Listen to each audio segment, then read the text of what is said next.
દેશની અંદર ચૂંટણીના પરિણામો આવ્યા બાદ રાજકારણની અંદર ધમધમાટ જોવા મળ્યો છે. મોદી મંત્રીમંડળની અંદર નવા ચહેરાઓને જગ્યાઓ મળી શકે છે કે નહીં, સાથે મહિલા સાંસદને લોટરી લાગશે કે નહીં તેના સવાલો ઊભા થઈ રહ્યા છે. આવતીકાલે મોદી વડાપ્રધાન માટે શપથ લેશે. એનડીએ ગઠબંધનના 3 એક્કા તેની ઉપર સૌની નજર રહેશે. માનહાનિ કેસમાં રાહુલ ગાંધી જેલ ભેગા. ભાજપની સાથે જોડાયેલા આ નેતા બન્યો છે કરોડપતિ. મિત્રો, સૌપ્રથમ વાત કરીએ તો રાષ્ટ્રપતિએ પીએમ મોદીને 9 જૂને શપથ લેવા આમંત્રણ આપ્યું છે. નવી સરકારની રચનાની પ્રક્રિયા શરૂ થઈ ગઈ છે. રાષ્ટ્રપતિ દ્રૌપદી મુર્મુના આમંત્રણ પર પીએમ મોદી તેમને મળવા રાષ્ટ્રપતિ ભવન પહોંચ્યા હતા. રાષ્ટ્રપતિએ તેમને નવી સરકાર બનવા માટે આમંત્રણ આપ્યું છે. પીએમ મોદી 9 જૂને શપથ લેશે. પીએમ મોદીની સાથે ગઠબંધનના ભાગીદારોના કેટલાક નેતાઓ પણ મંત્રી તરીકે શપથ લઈ શકે છે.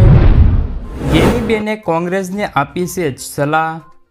બનાસકાંઠાથી કોંગ્રેસ ઉમેદવાર ગેનીબેન ઠાકોરે લોકસભા ચૂંટણી જીતીને ભાજપને ફટકો આપ્યો. ત્યારે હવે ગેનીબેને કોંગ્રેસને મહત્વની સલાહ આપી છે. ગેનીબેને કહ્યું છે કે હું કોંગ્રેસને કહેવા માગું છું કે ગ્રાઉન્ડ ઝીરો પર ભાજપની સરખામણીમાં આપણી સિસ્ટમમાં ઘણી ખામી છે. કોંગ્રેસના ઉમેદવારે પોતાના અને સમાજના દમ ઉપર ચૂંટણી લડવી પડશે, પાર્ટીના આધારે નહીં. જ્યારે પાર્ટી સાથે ચૂંટણી લડતી હશે ત્યારે જ મજબૂત થશે. મિત્રો, આગળના સમાચારની અંદર વાત કરીએ તો રાશન કાર્ડ ધારકોને તુવેર દાળથી રહેશે વંચિત.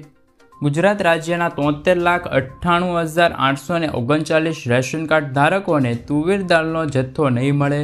ઓછા જથ્થાથી ઝઘડો થતા હોવાથી ફરિયાદથી જુલાઈમાં વિતરણ નિર્ણય. વિગતો મુજબ ગુજરાત રાજ્યમાં 73 લાખ રાશન કાર્ડ હોલ્ડર જૂન માસ દરમિયાન તુવેર દાળ નહીં મળે.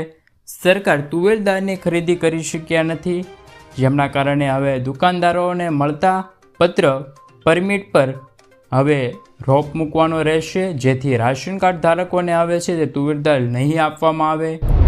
મિત્રો, આગળના સમાચારની અંદર વાત કરીએ તો પાક નુકસાન સહાય આવી છે. મિત્રો, રાજ્યના ખેડૂતો માટે સૌથી મોટા સમાચાર આવ્યા છે. કમોસમી વરસાદથી નુકસાનને સર્વ પૂર્ણ થયું છે. રાજ્યમાં 13 મે 2024થી 18 મે 2024 સુધીમાં થયેલા કમોસમી વરસાદના કારણે દક્ષિણ ગુજરાતના સુરત, નર્મદા, વલસાડ સહિત મધ્યમ ગુજરાત, ઉત્તર ગુજરાતના જિલ્લામાં ખેતી અને બાગાયતી પાકોને નુકસાન થયું છે. ગુજરાતના 7 જિલ્લામાં 10,942 ખેડૂતોને કમોસમી વરસાદથી નુકસાન થયું છે. હવે મિત્રો, કાર્યવાહી હાથ ધરવામાં આવશે, જે મુજબ બિન પિયત પાકોને 8,500 પ્રતિ હેક્ટર, પિયત ખેતી પાકોને 17,000 રૂપિયા મળી જશે. સાથે મિત્રો, બાગાયતી પાકોને પણ 17,000 રૂપિયા પ્રતિ હેક્ટરે મળી જશે. સાથે મિત્રો, સમાચાર આવ્યા છે કે સુરત જિલ્લામાં પણ 8,000 રૂપિયા હેક્ટર દીઠ ખેડૂતોને આપવામાં આવશે. આ સિવાય ઉત્તર ગુજરાતમાં બનાસકાંઠા, મહેસાણા, અરવલ્લી તેમજ મધ્યમ ગુજરાતના ખેડા જિલ્લામાં પણ પાકોને નુકસાન થયું હતું. 2 લાખ સુધીની લોન માફ થશે. એક માહિતી અનુસાર ગુજરાતમાં કુલ 53 લાખથી પણ વધુ ખેડૂતોની યાદી નોંધાઈ છે. તેમાંથી 37,28,000 ખેડૂતોને 2022-23 વર્ષ દરમિયાન એટલે કે 31 જાન્યુઆરી 2023ની સ્થિતિ સુધીમાં માત્ર 10 મહિનામાં કૃષિ માટે કુલ 98,285 કરોડ રૂપિયાની લોન લીધી હતી. ભલે દરેક ખેડૂતોએ વધતા ઓછા પ્રમાણમાં ખેતી માટે લોન લીધી હશે, પરંતુ તેમનો સીધો અર્થ એ થાય છે કે ગુજરાતના દરેક ખેડૂતોના માથે 2 લાખ રૂપિયાનું દેવું છે. ચંદ્રબાબુ નાયડુએ 5 દિવસમાં 870 કરોડ રૂપિયાની કમાણી કરી છે. ટીડીપી ચીફ ચંદુબાબુ નાયડુએ આંધ્રપ્રદેશના સીએમ બનતા પહેલાં જ માત્ર 5 દિવસમાં શેર બજારમાંથી 870 કરોડ રૂપિયાની કમાણી કરી લીધી છે. વિધાનસભા ચૂંટણીના ટીડીપીની જીત બાદ નાયડુની કંપની હેરિટેજ ફૂડની શેર રોકેટ બનેલો છે. આ કંપનીઓના શેર 1 મહિનામાં 100% વળતર આપ્યું છે, જ્યારે છેલ્લા 5 દિવસમાં શેર 55% સુધી વધ્યો છે. શુક્રવારે આ શેરે 651.25ના સ્વક્લાનિક ઉચ્ચ સ્તરે બંધ થયો હતો. માનહાનિ કેસમાં રાહુલ ગાંધીને મળ્યા છે જામીન. રાહુલ ગાંધીને માનહાનિ કેસમાં કોર્ટે રાહત આપી છે. રાહુલ ગાંધીને બેંગલુરુની એક કોર્ટે દ્વારા જામીન આપવામાં આવ્યા છે. બીજેપી દ્વારા રાહુલ ગાંધી પર માનહાનિ કેસ કરવામાં આવ્યો હતો, જેને લઈને તેઓ બેંગલુરુની એક કોર્ટમાં હાજરી આપવામાં આવી હતી ને ત્યાં પહોંચ્યા હતા. કોર્ટે આ મામલે રાહુલ ગાંધીને જામીન આપ્યા છે. આ મામલો છેલ્લી વિધાનસભા ચૂંટણીથી સંબંધિત છે. બીજેપી નેતાનો ધડાકો, અડધું રાજકોટ ગેરકાયદેસર છે. રાજકોટ ગેમ ઝોન અગ્નિકાંડ બાદ એકવાર એક ખુલાસા થઈ રહ્યા છે. ત્યારે હવે ભાજપના જ કોર્પોરેટર નીતિન રામાણીએ મોટો ધડાકો કર્યો છે. તેમણે કહ્યું છે કે અડધું રાજકોટ ગેરકાયદેસર છે. તેરી ભી ચૂપ મેરી ભી ચૂપ બધા જ જાણે છે. ઉલ્લેખનીય છે કે અગ્નિકાંડની તપાસમાં એવી વાત સામે આવી છે કે ભાજપના જ કોર્પોરેટરે પૈસા લઈને ગેરકાયદેસર ગેમ ઝોનનું ડિમોલેશન અટકાવ્યું હતું. અધિકારીઓ બાદ પદાધિકારીઓની પણ આ ખોલ ખુલ્લી છે. ખેડૂતોને મળશે 1,60,000 રૂપિયા સુધીની લોન. ભારત સરકાર દ્વારા ખેડૂતોના હિતમાં ચલાવવામાં આવતી કિસાન ક્રેડિટ કાર્ડ યોજના હેઠળ ખેડૂતોને 1,60,000 રૂપિયા સુધીની કૃષિ લોન આપવામાં આવે છે. કિસાન ક્રેડિટ કાર્ડનો સૌથી મોટો ફાયદો એ છે સીસીસી લોનની સાથે ખેડૂતો તેમના પાક વીમો પણ મળી શકે છે. આ યોજનાનું વાત કરીએ તો મિત્રો, પશુપાલકો અને મત્સ્યપાલન કરનાર ખેડૂતોને વ્યાજબી દરે આ લોન ઉપલબ્ધ લેશે. તાજેતરમાં ભારત સરકારે ખેડૂતોને 3 લાખ રૂપિયા સુધીની ટૂંકા ગાળાની લોન પર વાર્ષિક 0.5% રિબેટ આપવાનો નિર્ણય કર્યો છે. તેનાથી ખેડૂતોને મોટો આર્થિક સંકટમાંથી બચી શકશે. ખેડૂતોને મળશે હવે ઘર બેઠા બેઠા 42,000 રૂપિયાની સહાય. જે ખેડૂત મિત્રોએ 2 યોજના જેમ કે પીએમ માનધન યોજના અને પીએમ કિસાન યોજનામાં રજીસ્ટર કરેલો છે તેવા દરેક ખેડૂતોના ખાતામાં વર્ષે 42,000 રૂપિયાની સહાય મળશે. સરકાર પીએમ કિસાન યોજના અંતર્ગત વર્ષે 6,000 રૂપિયા ખેડૂતોના ખાતામાં નાખે છે. ત્યારે પીએમ માનધન યોજનાના લાભાર્થીઓને 60 વર્ષની ઉંમર પછી દર વર્ષે 36,000 રૂપિયા મળશે. આમ બંને યોજના થઈને ખેડૂતોને 42,000 રૂપિયાની સહાય મળશે. ખેડૂતોને હવે દિવસે પણ વીજળી મળશે. ખેડૂતો ખેતીમાં પિયત માટે રાતે વીજળીના બદલે દિવસે વીજળી મળે તેવી માગણી ખેડૂતો દ્વારા કરવામાં આવી હતી. ત્યારે ખેડૂતોને રાત્રિના બદલે દિવસે વીજળી પૂરી પાડવા માટે કિસાન સૂર્યોદય યોજના હેઠળ 1,500 કરોડ રૂપિયાની જોગવાઈ કરવામાં આવી છે. ખેડૂતોની છેલ્લા ઘણા વર્ષથી માંગણી હતી કે તેઓને રાતના બદલે દિવસે વીજળી આપવામાં આવે. આ માંગણું આ વર્ષે સંતોષાય તેવું હવે લાગી રહ્યું છે. ખેડૂતોને દિવસે વીજળી આપવામાં આવે તેવી જોગવાઈ કરવામાં આવી છે, પરંતુ હજુ તે અમલમાં મૂકવામાં નથી આવ્યું. મિત્રો ત્યારબાદના સમાચારની અંદર વાત કરીએ તો મહિલાઓને 3 લાખ રૂપિયાની સહાય. કેન્દ્ર અને રાજ્ય સરકાર દ્વારા મહિલાઓના હિતમાં અનેક પ્રકારની યોજનાઓ ચલાવવામાં આવી છે. તેમાં ઉદ્યોગીની યોજના નામની મહત્વની યોજનાનો સમાવેશ થાય છે. આ યોજના દ્વારા મહિલાઓને પોતાના વ્યવસાય શરૂ કરી શકે અને તેનો વ્યવસાયમાં પ્રગતિ મેળવે તે માટે મહિલાઓને કોઈપણ વ્યાજ વગર લોન આપવામાં આવશે. આ યોજના દ્વારા સરકારે તે તમામ મહિલાઓને નાણાકીય સહાય પૂરી પાડશે જેઓ પોતાના વ્યવસાય ખોલવા માટે લોન લેવા માગે છે. ઉદ્યોગીની યોજના હેઠળ મહિલાઓને મહત્તમ 3 લાખ રૂપિયા સુધીની લોન મળી શકે છે.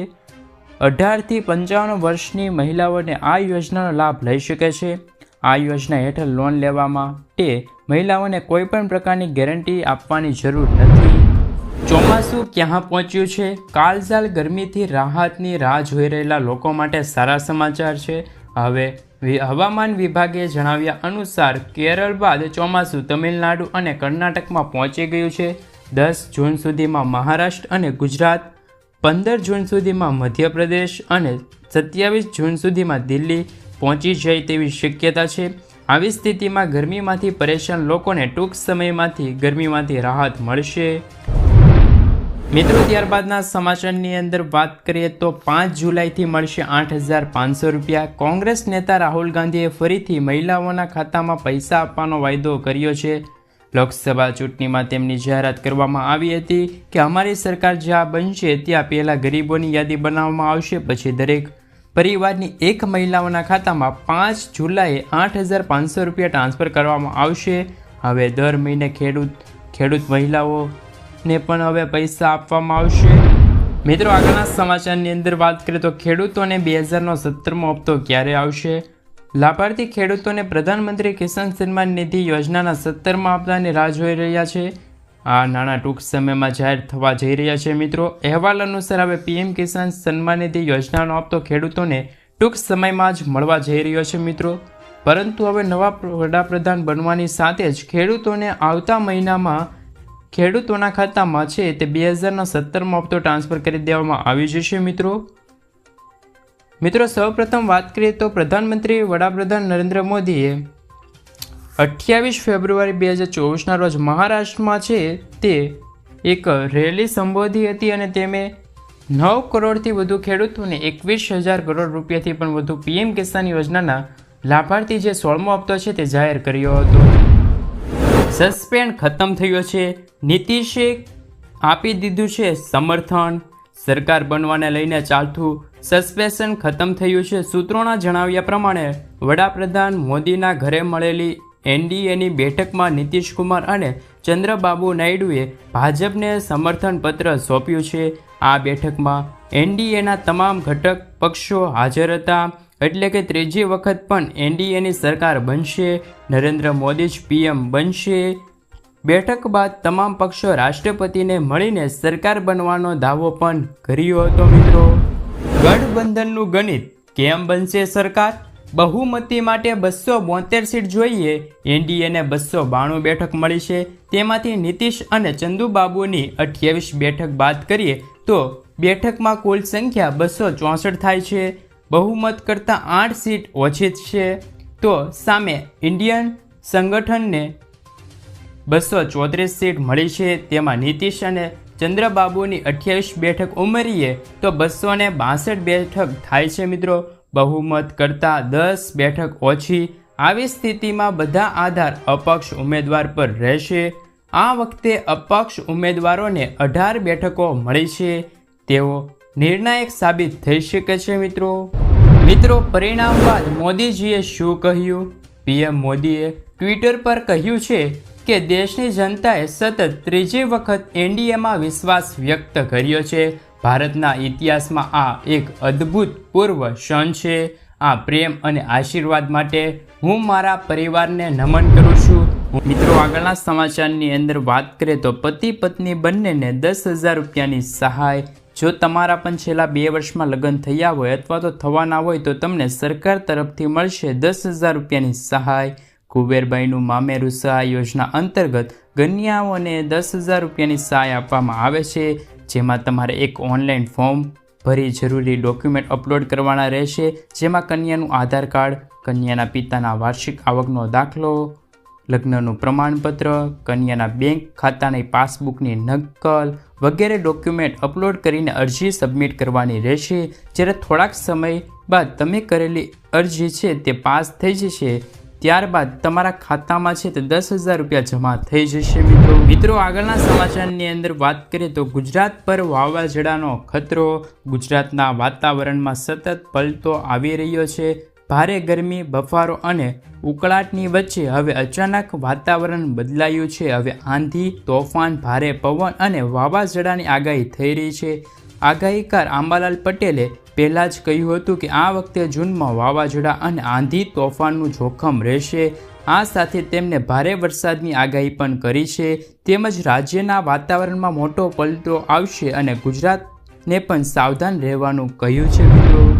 મિત્રો ત્યારબાદના સમાચારની અંદર વાત કરીએ તો આધાર કાર્ડ ઉપર 50,000 રૂપિયાની સહાય. જો તમે તમારી પાસે પણ આધાર કાર્ડ છે તો તમને મળશે ગેરંટી વગર 50,000 રૂપિયાની લોન. હાલ રાજ્યમાં લોકસભાની ચૂંટણી હોવાથી સરકારે પ્રધાનમંત્રી સ્વનિધિ યોજના હેઠળ ડિસેમ્બર 2024 સુધી આ યોજના લંબાવવામાં આવી છે. અગાઉ તેમની છેલ્લી તારીખ 31 માર્ચ 2023 હતી. આ યોજના હેઠળ નાના વેપારીઓને અને જે નાના વેપારીઓ પોતાનો વ્યવસાય કરવા માગે છે તેમને નાણાકીય સહાય મળશે. નાણા મંત્રાલયે ટ્વિટર પર માહિતી આપી છે. જો શહેરી વિક્રેતા, મજૂર અને અન્ય કોઈ નાગરિક કે કરિયાના, રેડીમેડ અથવા તો ફળની દુકાન ખોલવા માગે છે તો તેવા દરેક વ્યક્તિઓને આ યોજનાનો લાભ મળવાપાત્ર રહેશે અને તેમને આધાર કાર્ડ ઉપર 50,000 રૂપિયાની લોન પણ મળી જશે. મિત્રો મિત્રો ત્યારબાદના સમાચારની અંદર વાત કરીએ તો વિદ્યાર્થીઓને 25,000 રૂપિયાની ભેટ. ગુજરાત સરકારે સ્ટેમ એટલે કે સાયન્સ, એન્જિનિયરિંગ, ટેકનોલોજી અને મેથ્સના વિદ્યાર્થીઓની સંખ્યા વધારવા માટે વર્ષ 2024 અને 25 માટે નમો સરસ્વતી યોજના સ્કોલરશિપ જાહેરાત કરી છે. સરકારે આ માટે 25,000 કરોડ રૂપિયાની જોગવાઈ કરી છે. નાણામંત્રી કનુભાઈ દેસાઈએ તેમના બજેટના ભાષણમાં જણાવ્યું કે 21મી સદી વિજ્ઞાન અને ટેકનોલોજીના યુગ છે, જેમાં આઈટી અને તેમની